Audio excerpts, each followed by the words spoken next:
All right, we are live here with a Schloss rant from Scottsdale, Arizona, and I want to talk about the New York Football Giants. This team is just an absolute mess, an absolute disgrace, okay, with what's been going on with Landon Collins, with Eli Apple.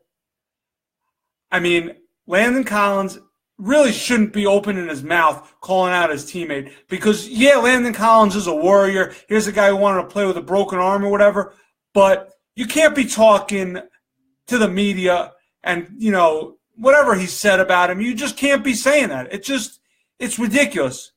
Don't call him a cancer to the team. Keep it in-house. Handle your business in-house. The public, the fans like myself, we don't need to hear about this. We know the team's a disgrace. And the real reason why the team is a disgrace is there's no players. The players aren't playing very well. Why is that? Because Jerry Reese had horrible draft picks. Eli Apple was clearly one of them. All right? But this type of stuff has to stay within house because it's not working out very well. Now, the other reason why the Giants are an absolute mess right now, a total disgrace, is because how in the world was Davis Webb not active for that game on Sunday against the Cardinals? I mean, seriously, how is he not active? It doesn't even make any sense. I know he's going to be active this week, but when you're going to have the number 2 or the number 3 draft pick, you're going to want to evaluate to see whether or not you need a quarterback. And if you got a quarterback sitting right there on the team that you already like, what's the point of drafting one? You want to bluff, you want to trade down, you want to get an offensive tackle. But how do you know if you don't like that quarterback, if you don't play him? And yes, we all love Eli Manning, but it wasn't his day on Sunday. It wasn't. I was in the building. I was watching from almost in the rafters there at University of Phoenix Stadium, but it wasn't his day. The receivers weren't helping him out. He was getting pressured, throwing picks. The Cardinals forced a fumble on a strip sack and ran it back for a touchdown. Excuse me. So how do we know that Davis Webb isn't the answer unless we play him? And I know it's a tricky spot for Spags because he's trying to win as many games as possible. But I got news for you. Spags, he's a great guy, a great defensive coordinator, a man of character, integrity, and class. But he's not getting another NFL head coaching job. There's no way. So it's up to the organization. It's up to Mr. Mara and Mr. Tisch to say, no, you got to play Davis Webb. You got to get him in the game. We got to see what we have. Third-round picks, those aren't nothing. It's not nothing at all. I don't want the pick to be wasted. Maybe this guy, Davis Webb, is the future quarterback of the New York Giants. Who knows? Now, they're going to activate him. Like I said, he's going to be second string. But here's the thing with Eli, and it's a tricky spot because we all love Eli Manning, won 2 Super Bowls. We all know that, all right? He's one of my favorite athletes all time. No doubt about that. A guy who exemplifies class. We can run through this accolade after accolade, he passed John Elway for passing yards, whatever. But the bottom line is, do you owe it to your fans and to your organization to try to get the best winning team out there for next year? Yeah, you do, okay? And if that means pulling Eli, I know this is an unpopular opinion, you got to pull him, okay? You got to see what Davis Webb has. Unfortunately, it's not worked out for Eli this year. I'm upset about it. I really thought in my heart of hearts, maybe because I'm a diehard fan, that this team was winning the Super Bowl this year. 2-13, 2-14, whatever it's going to be, never crossed my mind. Not even for a second. So, yeah, it's unfortunate, but you gotta get the best product on the field for next year, and maybe Davis Webb is that guy. Yeah, you owe it to Manning to a point, but really you owe it to your organization and you owe it to your fan base to get the best players out there on the field and try to develop a championship team for next year. Okay? Because that, in my opinion, is what it's all about. If you want to placate and have things be emotional and a sad, I can't speak English here, a sad story, a sob story, then why don't you put me in the game, let me play quarterback. It'd be real nice, to put me in as quarterback. But that's not what it's about. What it's about is getting a championship team on the field for the New York Football Giants that will be able to do it next year. Okay? It's not about placating to the fans' emotions. What you've got to do is put a winning organization on the field and have a winning team. I read something today that the Giants right now, They're really more like the Cleveland Browns than they are the New England Patriots. I don't remember where I read it. Maybe the Post, maybe the Daily News, maybe ESPN. Not really the point. But this organization is just a laughing stock right now. They can't do anything right.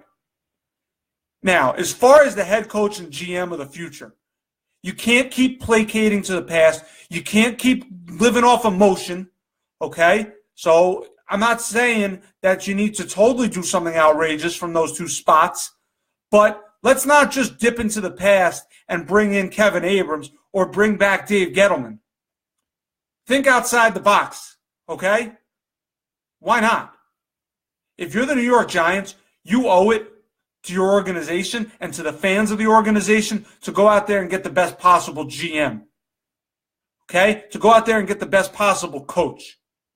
I want my Sean McVay, the guy that comes in right away, turns the team around. You want to tell me it's first-year coach's luck because we've seen stuff like that with McAdoo. We've seen stuff like that with Todd Bowles. No, it's not luck because go look at that point differential because it's number one. Number one in the league, the Rams' point differential. All right, so you got to be willing to take a chance. When the Rams and Les Snead, their GM, hired Sean McVay, you know, kind of controversial bringing in a 30-year-old to be the head coach, but there's a guy who lives, eats, sleeps, and breathes football. And I'm not saying McAdoo wasn't that, okay? But not only do you have to do those things, but you've got to have emotional control of the players. You got to make sure, as a head coach, that these players aren't running amok and that Landon Collins doesn't need to go on the radio with Michael Kay and say that one of his teammates is a cancer. Okay? Because that's not good for the culture. The culture of the Giants right now has been absolutely soiled. Okay? Before this year, even when the Giants had bad years, 6-10, 7-9, there was no doubt about the culture. There was no doubt around the NFL about the respect level that was paid to the New York Football Giants. And after this year, it's been a total embarrassment. Okay? And the fans of the Giants, like myself, we're not ever going to fold. We're not ever going to give up. We're going to support this team. There's no doubt about that. But that doesn't mean that I can't be upset. It doesn't mean that I can't think that this team has disgraced themselves this year, because they have. Now, being in the building Sunday afternoon, there was Giants fans everywhere. You know, the Cardinals were 6-8 going into that game, so they weren't playing for anything. We were 2-13. We're not playing for anything as the Giants. And we filled that building. Okay, we absolutely filled that building. There were Giant fans everywhere. So Giant fans, the whole point of this is that Giant fans, we're not going to go away. Okay, our voices are going to be heard. We're going to tell you what we want. All right? And what we want is an organization that, once again, we can be proud of. Because the absolute garbage that's gone on this year is not something that I can be proud of as a New York Giant fan. Okay? The Giants have been in my family on one side or the other since the 1920s and 1930s. Okay? So this team has got to not embarrass themselves come next year.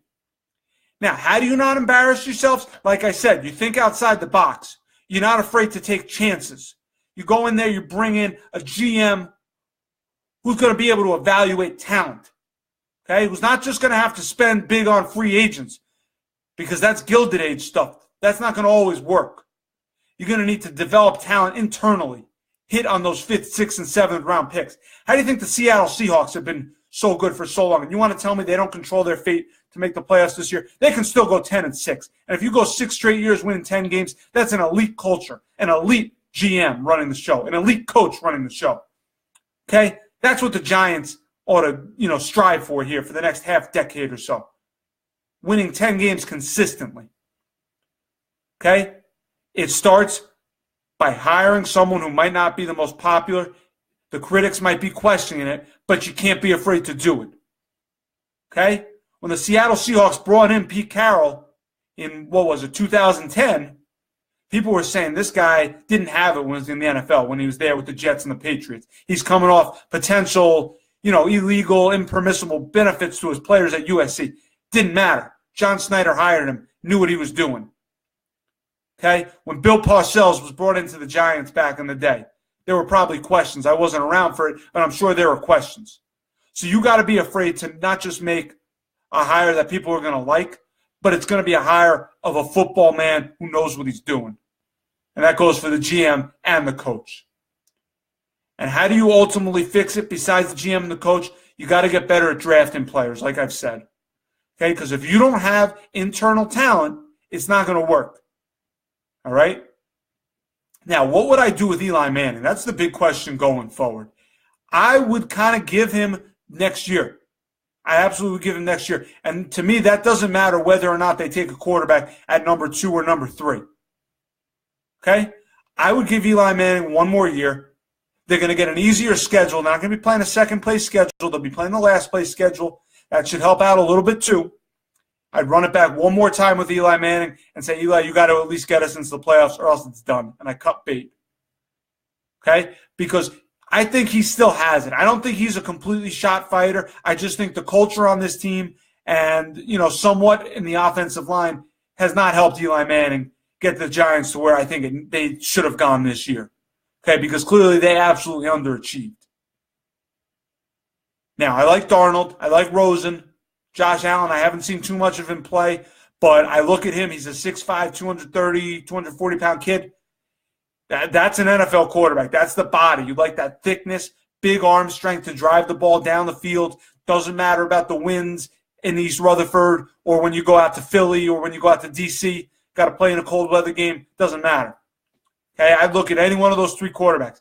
If you think you can develop him, you think you can turn him into a champ, you draft him. It doesn't matter that Eli's sitting there. I still think you give Eli next year and try to get him in there. Try to get him, in there to lead the Giants to at least a playoff position. Okay? Schloss rant. I've talked a lot here. I've mumbled a lot here. The Giants, like I said, have been disgraceful this year. They've embarrassed me. But loyal, true blue, big blue fans like myself, we're not turning our backs. We're not going anywhere. We want this organization to succeed. Okay? Hope everyone has a good new year. Schloss Rant, live from Scottsdale, Arizona. I'm going to be heading down to South Florida tomorrow. Billy Joel for New Year's Eve. It's going to be wonderful. Schloss Rant, live from Scottsdale, Arizona. We'll see you next time. Later.